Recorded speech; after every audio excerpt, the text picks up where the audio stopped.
kan bos? Bos dulu pun seorang. Kenapalah bos tarik-tarik barang?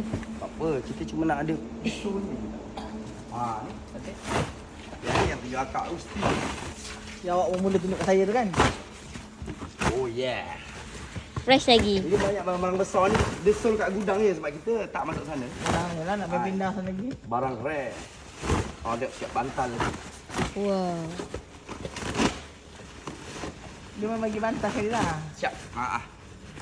Itu bantal. Tapi ni kain ni saya baru masukkan satu. Yang ni satu je. Kita tak nak buat kain banyak set tak nak. So kita nak customer kita ni pakai tak nak sama dengan orang.